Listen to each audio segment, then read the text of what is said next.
Hello everyone, this is your mentor from Psycho. Hope you are doing well. I am here to take your class of biology and the topic is cell. Cell के अंदर हम पढ़ेंगे कि cell क्या होता है, cell के functions क्या होते हैं, types of cell, human cells, plant cells के बारे में पढ़ेंगे, सेल ऑर्गेनीज के बारे में पढ़ेंगे, सेल ऑर्गेनीज के फंक्शंस के बारे में पढ़ेंगे और साथ में हम सेल डिवीजन के बारे में पढ़ेंगे। सेल वर्ड क्या है? लैटिन वर्ड सेला से ड्राइव हुआ है जिसका मीनिंग क्या है? एक स्मॉल रूम। रॉबर्ट हुक ने 1965 में सेल को फर्स्ट डिस्क्राइब किया और उन्होंने क्या बोला? सेल क्या एक बेसिक यूनिट है हमारी बॉडी की। उसके बाद बहुत सारे साइंटिस्ट आए, उन्होंने क्या बोला? जो सेल है वो एक स्मॉलेस्ट यूनिट है हर एक ह्यूमन और प्लांट्स में लाइफ की। हम बोल सकते हैं कि सेल क्या है? सबसे पहले सेल है, ठीक है। सेल से मिलकर क्या बनेंगे? टिश्यूज। टिश्यूज से मिलकर क्या बनेंगे? ऑर्गन के बनेंगे ऑर्गन, और ऑर्गन से मिलकर क्या बनती है? हमारी बॉडी बनती है। तो सेल क्या है? एक smallest structure and functional unit है हमारी बॉडी की। नेक्स्ट है type of cell. Mainly cell क्या है? टू टाइप्स की होती है, प्रोकैरियोट और यूकैरियोटिक सेल्स। प्रोकैरियोट मतलब प्रो का मतलब क्या होता है? फॉल्स, यानी कि ये ऐसी सेल्स होती है जिनमें क्या है? न्यूक्लियस या न्यूक्लियोटाइड प्रेजेंट होता है। फॉर एग्जांपल के लिए सम बैक्टीरिया, आर्के और इकोलाई, इश्चीर है इकोलाई। उसके बाद आती है यूकैरियोटिक सेल्स। यू मतलब होता है ट्रू, यानी कि इसमें क्या है? ट्रू न्यूक्लियस प्रेजेंट होगा सेल डिवीजन के लिए, ठीक है। लेकिन आरबीसी क्या है? एक ऐसी ह्यूमन सेल है जिसमें क्या है? प्रोकैरियोट सेल पाई जाती है, क्योंकि इसमें क्या होता है? फॉल्स न्यूक्लियस प्रेजेंट होता है, इसलिए आरबीसी की लाइफ स्पान कितनी होती है? 120 डेज, ठीक है। और जो यूकैरियोट सेल होती है वो किसमें होती है? हमारे ह्यूमंस में, प्लांट्स में, जिसमें भी सेल डिवीजन होगा उसमें क्या होता है? यूकैरियोटिक सेल्स पाई जाती है।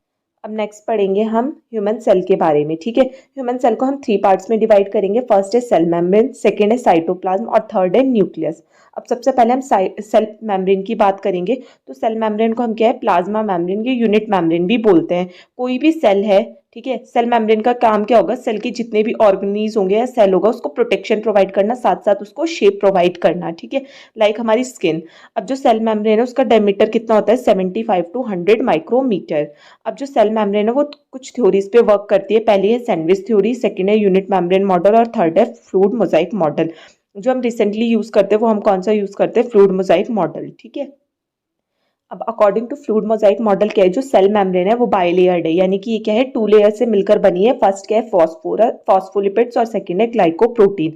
अब फॉस्फोलिपिड के अरेंजमेंट की बात करें तो कोई सेल है उसके हेड पोर्शन पे क्या है? फॉस्फोरस अटैच होता है, जो क्या होता है नेचर में? हाइड्रोफिलिक, यानी कि वाटर लविंग। और जबकि टेल की बात करें तो टेल में क्या होता है? लिपिड प्रेजेंट होता है, जो क्या होता है नेचर में? हाइड्रोफोबिक, यानी कि क्या होगा? वाटर हेटिंग होगा, ठीक है।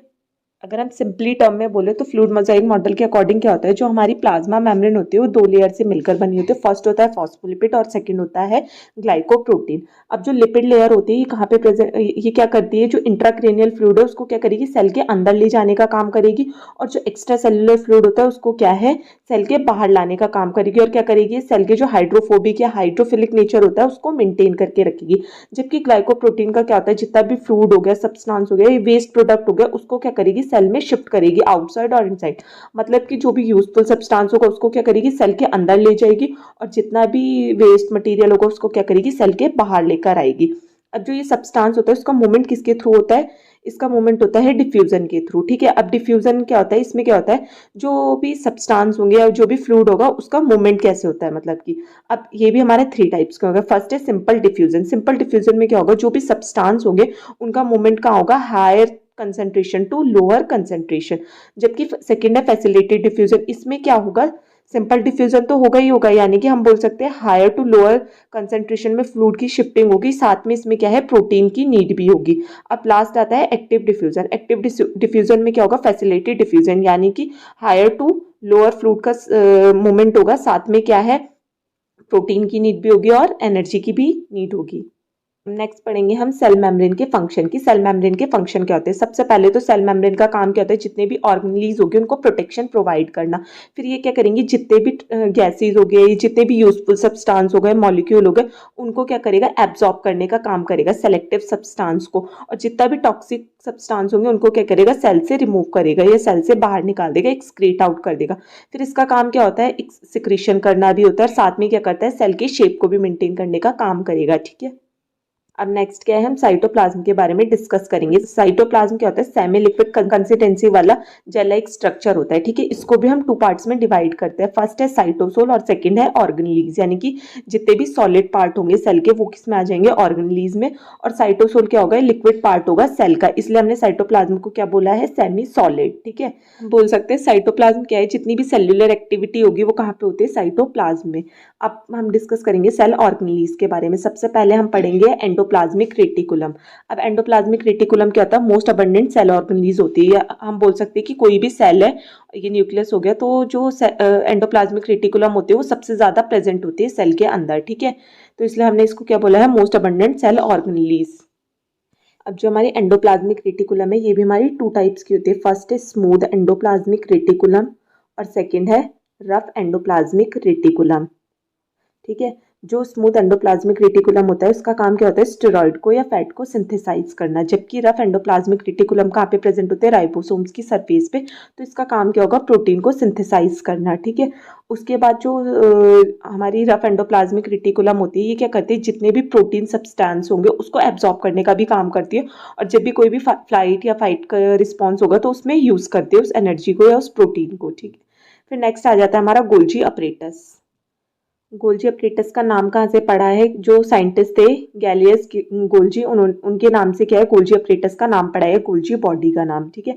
गोल्जी बॉडी को हम क्या है, पोस्टमास्टर ऑफ द सेल भी बोल सकते हैं, शिपिंग सिस्टम भी बोलते हैं और ट्रैफिक पुलिस भी बोलते हैं।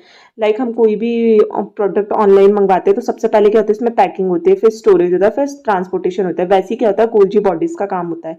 ये क्या करती है, जितना भी प्रोटीन सब्सटेंस होगा या जितना भी यूजफुल सब्सटेंस होगा उसको क्या करेगी, पैक करेगी, स्टोर करेगी और साथ में ट्रांसपोर्ट करेगी जब भी सेलुलर एक्टिविटी होगी सेल में, ठीक है। उसके तो इसका फंक्शन भी वहीं से निकल के आ जाता है। ये क्या करती है, जितना भी यूजफुल सब्सटेंस होंगे या न्यूट्रिएंट मिनरल्स होंगे सेल्स में, उसको पैक करेगी, स्टोर करेगी और उसको जहाँ पे भी कोई भी एक्टिविटी या जहाँ पे भी कोई फंक्शन होगा वहाँ पे ट्रांसपोर्ट करेगी। गोल्जी बॉडी का एक इंपॉर्टेंट फंक्शन और होता है जिसे हम बोलते हैं ल्यूकोसाइटोसिस। इसका मतलब क्या होता है कि ये क्या करेगी, जितने भी यूजफुल सब्सटेंस होंगे उसको क्या है, सिंथेसाइज कर लेगी, और जितनी भी वेस्ट होंगे उसको क्या करेगी, सेल से एक्सक्रीट आउट कर देगी with the help of vesicles, ठीक है। अब पढ़ेंगे हम राइबोसोम्स के बारे में।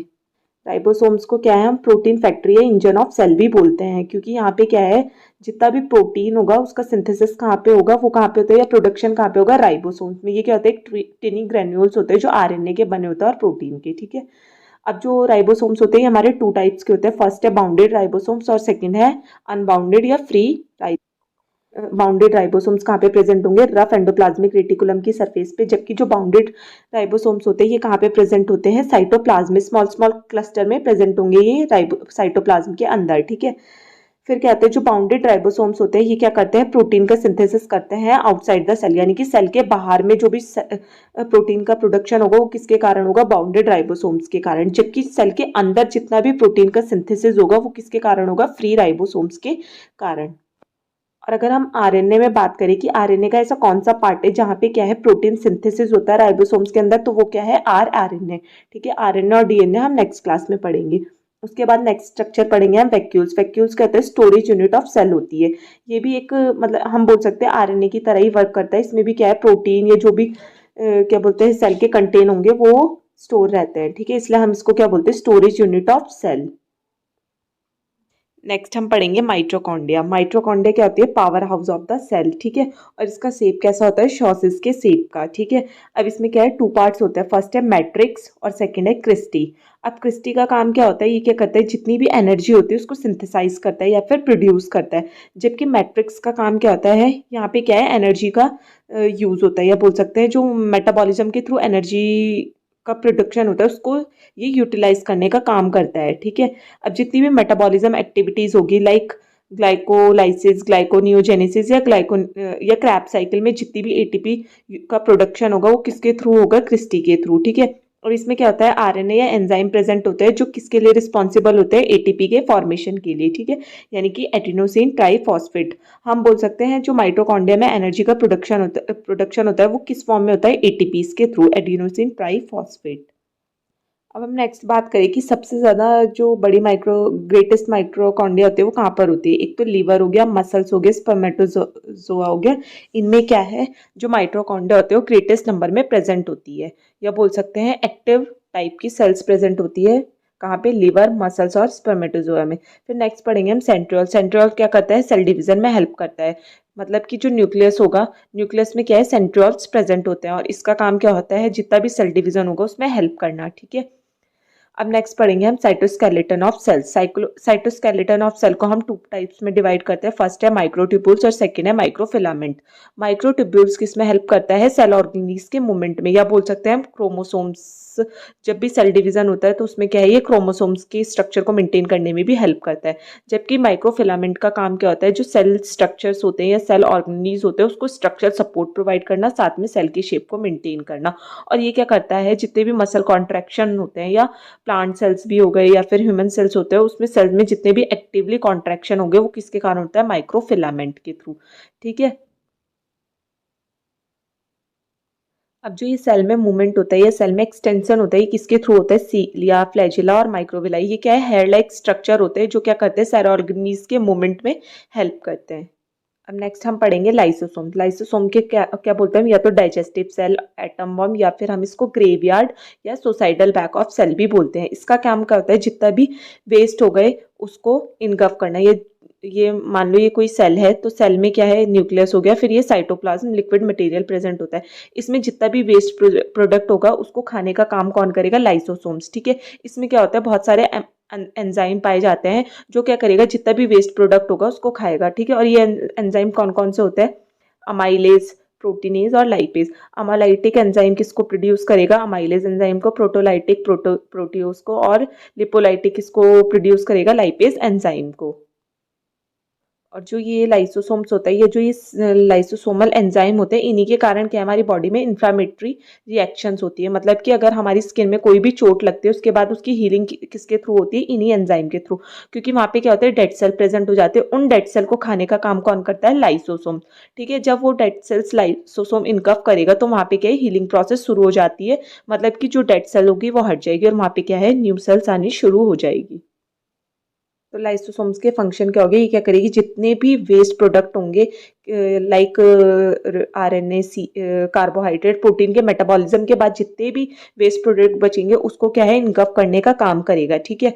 और लाइसोसोम्स का काम क्या होता है, जो हमारी WBCs होती है ना, वो भी एक डाइजेस्टिव एंजाइम को कंटेन करता है, जिसका काम क्या होता है, जितनी भी फॉरेन बॉडीज हो गई या माइक्रोब्स हो गए उनको इनकफ करेगा, ठीक है।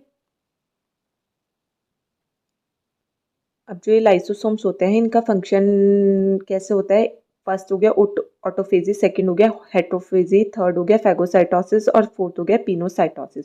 ऑटोफेजी का मतलब क्या होगा, जो ये लाइसोसोम्स होंगे ये क्या करेंगे, इनर सेल स्ट्रक्चर को इनगल्फ करेंगे, ठीक है। इनर सेल स्ट्रक्चर का मतलब क्या हो गया, मतलब कि अगर सेल के अंदर कोई भी सेल्स, जो स्मॉल सेल्स हो गए या ऑर्गेनीज हो गए, वो डेथ हो रहे हैं तो उसको खाने का काम करेगी। उस प्रोसेस को क्या बोलते हो, ऑटोफेजी। हेट्रोफेजी का मतलब क्या हो गया, सेल के बाहर जो भी वायरस, बैक्टीरिया प्रेजेंट होंगे उनको खाने का काम कौन करेगा, इस प्रोसेस को क्या बोलेंगे हम, हेट्रोफेजी। फिर हो गया फैगोसाइटोसिस। फैगोसाइटोसिस का मतलब क्या होता है, engulfment of solid substance like bacteria. मतलब कि जितने भी सॉलिड वेस्ट प्रोडक्ट होंगे उनको खाने का काम करता है और इस प्रोसेस को हम फैगोसाइटोसिस बोलते हैं।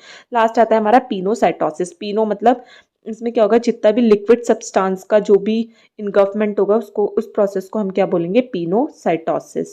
अब नेक्स्ट पढ़ेंगे हम न्यूक्लियस। न्यूक्लियस क्या है, मोस्ट इंपॉर्टेंट सेल ऑर्गेनीज है, ठीक है। क्योंकि जितना भी सेल डिवीजन होता है वो किसके कारण होता है, न्यूक्लियस। न्यूक्लियस को सबसे पहले किसने डिस्कवर्ड किया, रॉबर्ट ब्राउन ने 1831 में, ठीक है। जितनी भी फिजिकल एक्टिविटीज होगी वो किसके थ्रू कंट्रोल होती है, रेगुलेट होती है, न्यूक्लियस के थ्रू। अब जो न्यूक्लियस है वो भी हमारा टू पार्ट्स में डिवाइड होता है, ठीक है। ये कोई न्यूक्लियस है, न्यूक्लियस के अंदर क्या है, एक छोटा सा स्ट्रक्चर पाया जाता है जिसको हम क्या बोलते हैं, न्यूक्लियोलोलस, ठीक है। अब जो न्यूक्लियोलोलस हो गया उसके बाहर में क्या है, लिक्विड मटेरियल प्रेजेंट होता है जिसको हम क्या बोलते हैं, न्यूक्लियोप्लाज्म, ठीक है। और जो न्यूक्लियस की मेम्ब्रेन कवर होती है किसके थ्रू होती है, न्यूक्लियर मेम्ब्रेन के थ्रू, ठीक है। और जो न्यूक्लियस की मेम्ब्रेन होती है ना वो कहते हैं इम्परमेबल होती है, जबकि सेल की जो न्यूक्लियर मेम्ब्रेन होती है वो क्या होती है, सेमी परमेबल। न्यूक्लियस के फंक्शन की बात करें तो वही प्रोटीन सिंथेसिस में, न्यूक्लियोलोलस के फंक्शन की बात करें तो ये क्या करता है, प्रोटीन सिंथेसिस करता है। ये क्या करेगा, जो न्यूक्लियस होता है ना, न्यूक्लियस में भी तो सेलुलर एक्टिविटी होती है, तो वहां पे भी क्या है, प्रोटीन की रिक्वायरमेंट होगी, ठीक है। तो उस प्रोटीन को सिंथेसिस या प्रोड्यूस कौन करता है, न्यूक्लियोलोलस, ठीक है। न्यूक्लियोप्लाज्म का क्या काम होता है, ये क्या होता है, लिक्विड कंसिस्टेंसी में होता है। इसमें क्या होता है, न्यूक्लिक एसिड होते हैं, यानी कि आरएनए और डीएनए। आरएनए और डीएनए भी हम क्या है नेक्स्ट क्लास में न्यूक्लियस का फंक्शन वही है, न्यूक्लियस का फंक्शन क्या होता है, ये क्या करता है, सेल डिवीजन में हेल्प करता है। और अगर हम बात करें कि अगर हमारी कोई सेल है, ठीक है, सेल को लाइव करने के लिए कैसे एनवायरनमेंट की नीड होती है, तो क्या होता है, बेसिक यानी कि 7.2। अगर स्लाइट एल्कलाइन होगा सेल का नेचर, तो सेल क्या है, डेथ हो जाएगी, या फिर सेल क्या है, कोमा में चली जाएगी, सेल का नेक्रोसिस हो जाएगा, वहाँ पे ब्लड सप्लाई कट ऑफ हो जाएगी, जिसके कारण क्या है, सेल की डेथ या सेल कोमा में चली जाएगी। अब हम नेक्स्ट पढ़ेंगे प्लांट सेल्स के बारे में। प्लांट सेल्स क्या होते हैं, basic structure and functional unit होती है प्लांट किंगडम की, यानी कि जितने भी प्लांट्स किंगडम होंगे उनमें कौन सी सेल्स प्रेजेंट होंगी, प्लांट सेल। प्लांट सेल का शेप कैसा होता है, रेक्टेंगल, ठीक है।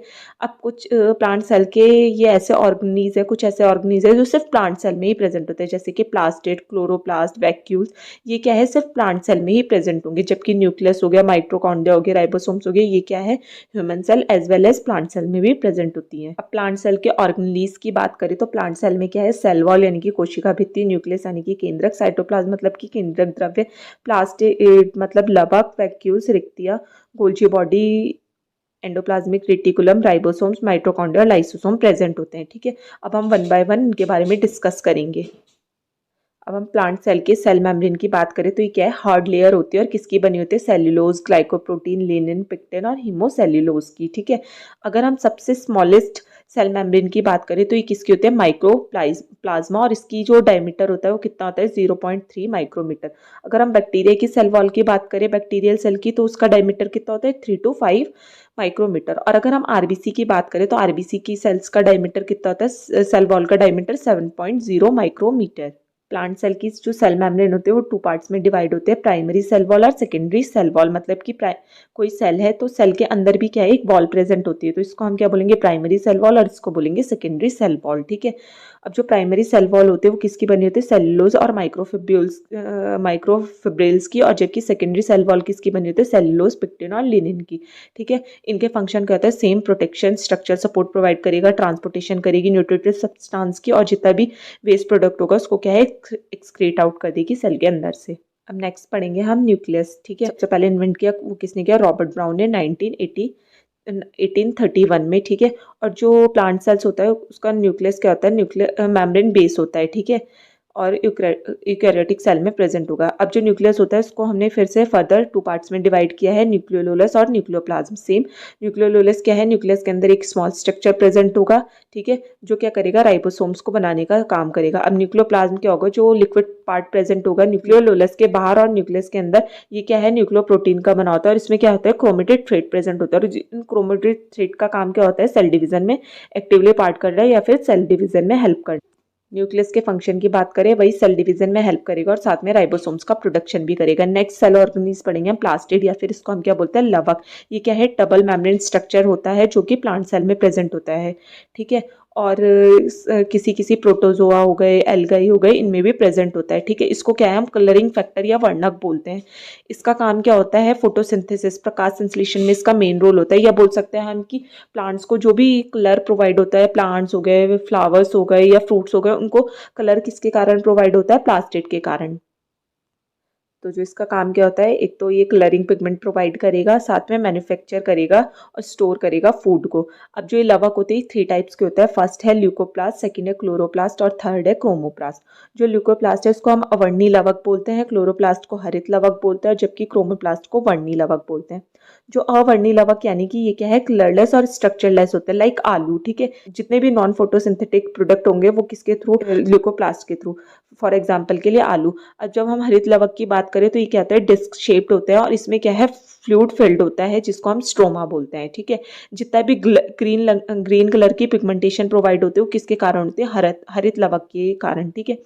और ये पिगमेंट किस फॉर्म में होते हैं, क्लोरोफिल। प्रकाश संश्लेषण में जो भी ऊर्जा ऊर्जा या फिर एनर्जी प्रोड्यूस होती है वो किसके कारण होती है, क्लोरोप्लास्ट के थ्रू। अब लास्ट है वर्णी लवक। वर्णी लवक को हम डाइवर्सली कलर भी बोलते हैं या प्लास्टिड भी बोलते हैं, ठीक है। जितने भी रेड फ्रूट हो गए, ऑरेंज फ्रूट्स हो गए, प्लांट्स हो गए, ठीक है, वो किसके कारण होते हैं, वर्णी लवक के कारण। क्योंकि ये इनमें क्या होता है, कैरोटीन प्रेजेंट होता है वर्णी लवक में, इसलिए इनको क्या है, हम इनको वर्णी लवक भी बोलते हैं। अब नेक्स्ट पढ़ेंगे हम रिक्तिका या वैक्यूल्स। ये क्या होता है? लार्जेस्ट प्लांट सेल ऑर्गेनीज होते हैं। ठीक है, अगर ह्यूमन सेल की बात करें तो उसमें जो लार्जेस्ट सेल ऑर्गेनीज होता है वो न्यूक्लियस होता है। ठीक है, ये क्या करता है? 90% ऑफ प्लांट सेल्स को कवर करता है और इसका काम क्या होता है? जितना भी मटेरियल हो गया और वेस्ट हो गया उसको स्टोर करना। ठीक है, ये क्या एक सपोर्टिंग स्ट्रक्चर भी होता है जो सेल को हार्डनेस प्रोवाइड करता है। और वैक्यूल्स का एक इंपॉर्टेंट काम क्या होता है? इसमें जो जितने भी इसमें क्या है, कुछ कलरिंग फैक्टर्स प्रेजेंट होते हैं जो क्या करता है? फ्लावर्स को, फ्रूट्स को आकर्षक रंग प्रदान करता है। अब पढ़ेंगे हम difference between the prokaryote and eukaryote cell. अगर प्रोकैरियोट सेल की बात करें तो प्रोकैरियोट सेल का सेल साइज कितना होता है? Approximately 0.2 to 2.0 micrometer diameter. और यूकैरियोटिक सेल का बात करें तो उनकी सेल वॉल का जो डायमीटर होता है वो कितना होता है? 10 टू 100 माइक्रोमीटर। ठीक है, फॉर एग्जाम्पल के लिए अगर हम प्रोकैरियोट सेल की बात करें तो ये क्या होता है? सिंगल सेल ऑर्गेनीज होते हैं, मतलब कि जिनमें सेल डिवीजन नहीं होता है। जबकि यूकैरियोटिक सेल क्या होता है? मल्टी सेल ऑर्गेनिज्म होता है और इनमें क्या है? एक्टिवली सेल डिवीजन होता है। प्रोकैरियोट के एग्जाम्पल क्या आते हैं? बैक्टीरियाज हो गए, आर्के हो गए, इकोलाई हो गए। जबकि यूकैरियोट सेल की बात करें तो एनिमल सेल्स और प्लांट सेल्स होते हैं। यूकैरियोटिक सेल में जो न्यूक्लियस होता है वो एब्सेंट होता है या फिर ट्रू न्यूक्लियस प्रेजेंट होता है, जबकि फॉल्स न्यूक्लियस प्रेजेंट होता है। जबकि यूकैरियोट सेल की बात करें तो उसमें क्या है? न्यूक्लियस प्रेजेंट होता है। अब सेल वॉल की बात करें तो जो प्रोकैरियोट सेल होते हैं उनकी जो सेल मेम्ब्रेन तो प्रेजेंट होगी, लेकिन ये क्या है? केमिकली कॉम्प्लेक्स होती है, यानी कि इसमें क्या है? एक कॉम्प्लेक्स स्ट्रक्चर बनता है। जबकि यूकैरियोट सेल की बात करें तो इसमें क्या है? सिंपलरी केमिकल सेल वॉल पाई जाती है। ठीक है, अब प्लाज्मा मेम्ब्रेन की बात करें तो जो प्रोकैरियोटिक सेल होते हैं उसमें प्लाज्मा मेम्ब्रेन एब्सेंट होती है, जबकि जो यूकैरियोटिक सेल होते हैं उसमें प्लाज्मा मेम्ब्रेन प्रेजेंट होगी। अब सेल डिवीजन की बात करें तो जो प्रोकैरियोटिक सेल होते हैं उसमें बाइनरी फ्यूजन में सेल डिवीजन होगा, मतलब कि जो सेल डिवीजन होगा वो एक्टिवली नहीं होता है, या हम बोल सकते हैं फॉल्स सेल डिवीजन होता है। जबकि जो यूकैरियोटिक सेल हो गया इसमें क्या है? मिटोसिस या मेयोटिक होगा, मतलब कि या तो सेल का रिडक्शन होगा या फिर सेल का अबडक्शन होगा। ठीक है, अब नंबर ऑफ क्रोमोसोम्स की बात करें तो जो, क्योंकि ये क्या है? सिंगल सेल ऑर्गेनिज है तो इसमें क्या है? एक ही सिंगल क्रोमोसोम्स प्रेजेंट होगा, जबकि यूकैरियोटिक सेल में वन और मोर क्रोमोसोम्स प्रेजेंट होंगे। अब साइटोप्लाज्म की बात करें तो प्रोकैरियोटिक सेल में साइटोप्लाज्म प्रेजेंट नहीं होगा, लेकिन क्या है? यूकैरियोटिक सेल, क्योंकि यहाँ पे क्या है? सेलुलर एक्टिविटीज होती है तो यहाँ पे क्या है? साइटोस्केलेटन या साइटोप्लाज्मिक स्ट्रीमिंग होती है, या बोल सकते हैं इसमें क्या है? जो साइटोप्लाज्म होता है उसका एक्टिव रोल होता है, बहुत ज़्यादा इंपॉर्टेंट रोल होगा। अब राइबोसोम्स की बात करें तो मेनली जो प्रोकैरियोटिक सेल होता है उसमें 17S टाइप के राइबोसोम्स प्रेजेंट होते हैं, जबकि यूकैरियोटिक सेल में 18S और साथ में 17S दोनों तरह के राइबोसोम्स प्रेजेंट होंगे। एट लास्ट हम कुछ इंपॉर्टेंट पॉइंट को डिस्कस करेंगे। सेल की स्टडी को हम क्या बोलते हैं? साइटोलॉजी। फादर ऑफ साइटोलॉजी कौन है? Robert Hooke. ठीक है, कोशिका सिद्धांत या बोल सकते हैं हम सेल थ्योरीज किसने दी थी? शेल्डन एंड स्वान ने। ठीक है, अब हम स्मॉलेस्ट सेल की बात करें ह्यूमन बॉडी में तो वो क्या आती है? ह्यूमन स्पर्म, जो किसमें प्रेजेंट होता है? मेल में। जबकि लार्जेस्ट सेल की बात करें तो वो क्या था? ओवम, और जो किसमें प्रेजेंट होता है? फीमेल्स में। अब largest cell in the world क्या है? एग। ठीक है, smallest cell in the world क्या है? माइकोप्लाज्म, जिसका डायमीटर मैंने पहले भी बताया था। अब लॉन्गेस्ट सेल की बात करें तो लॉन्गेस्ट सेल क्या होती है? न्यूरॉन, तंत्रिका तंत्र, और उसमें भी कौन सी? Sciatica cell. हमने आज की क्लास में क्या पढ़ा है? सेल, सेल के फंक्शन, सेल के टाइप्स, सेल ऑर्गेनीज के फंक्शंस। ठीक है, और क्या पढ़ा है? प्रोकैरियोट और यूकैरियोटिक सेल के बीच में डिफरेंस। नेक्स्ट क्लास में हम सेल डिवीजन के बारे में पढ़ेंगे, डीएनए आरएनए के बारे में पढ़ेंगे, साथ में मियोसिस और मिटोसिस के बारे में पढ़ेंगे। Thank you class.